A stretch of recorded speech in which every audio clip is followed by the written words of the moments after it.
पंजाब आज आहे 26 जून 2025 आणि काल या ठिकाणी आम्ही सोयाबीनला औषध लावत होतो आणि या ठिकाणाहून हे बघा पाहू शकता आमच्या गुगळी धामाला रात्री पहाटे 1 वाजल्यापासून पाऊस चालू आहे. म्हणजे आमच्या गावालाच नाही तर संपूर्ण आमच्या परभणी जिल्ह्यात पाऊस सुरू आहे म्हणून हे लक्षात घ्यायचं. पण राज्यातल्या सर्व शेतकऱ्याला सांगू इच्छितो की राज्यामध्ये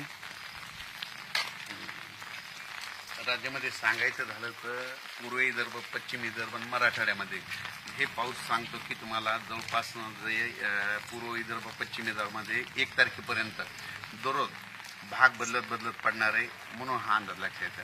पण राज्यातल्या सर्व शेतकऱ्याला सांगू इच्छितो की म्हणजे आज म्हणजे 26 जून 27 जूनचा हे माझा पाऊस सर्वदूर राहणार. म्हणजे परभणी जिल्ह्यात राहणार आहे, नांदेड जिल्ह्यात राहणार आहे, हिंगोलीकडे राहणार आहे, वाशिमकडे राहणार आहे, कळमनुरीकडे राहणार आहे, यवतमाळ जिल्ह्यात राहणार आहे, अकोला जिल्ह्यात राहणार आहे, बुलढाणा जिल्ह्यात राहणार आहे, नागपूर, वर्धा, भंडारा, गोंदियामध्ये विदर्भात सगळीकडेच पडणार आहे म्हणून हा अंदाज लक्षात हे 2 दिवस आज उद्या दिवस.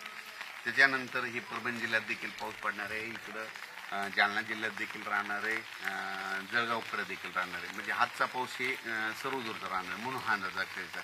पण राज्यामध्ये म्हणजे 26 जून ते 1 तारखेपर्यंत 1 जुलैपर्यंत राज्यात विदर्भ आणि मराठवाड्यातच जरा जास्त पाऊस पडणार आहे.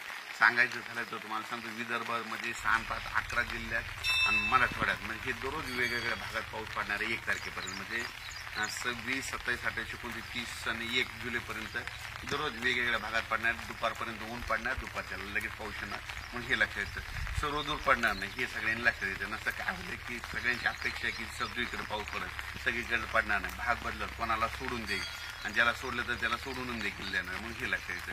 पण राज्यात सांगायचं झालं तर हे पाऊस म्हणजे आता 26-27चा पंढरपूरकडे देखील म्हणजे सोलापूर जिल्ह्यात पडणार आहे, पंढरपूरकडे राहणार आहे, नगर जिल्ह्याला देखील पडणार आहे. पण तिकडे आता रिमझिम राहणार, थोडे थेंब येणार आहे, जास्त नाही पडणार. पण हे लातूर जिल्ह्याला पडणार आहे, धाराशिवला देखील आता पाऊस पडणार आहे.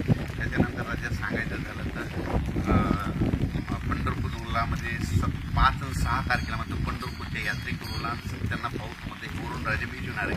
पण हे देखील आत्ताच अंदाज देखील लक्षात येतं. म्हणजे तुम्ही तुमची तयारी ठेवायची. म्हणजे काय झालेलं असं रावट्याची याची तयारी ठेवा कारण की 5-6 तारखेला पंढरपूरकडे पाऊस येणार आहे म्हणून हे देखील त्यांनी लक्षात येतं.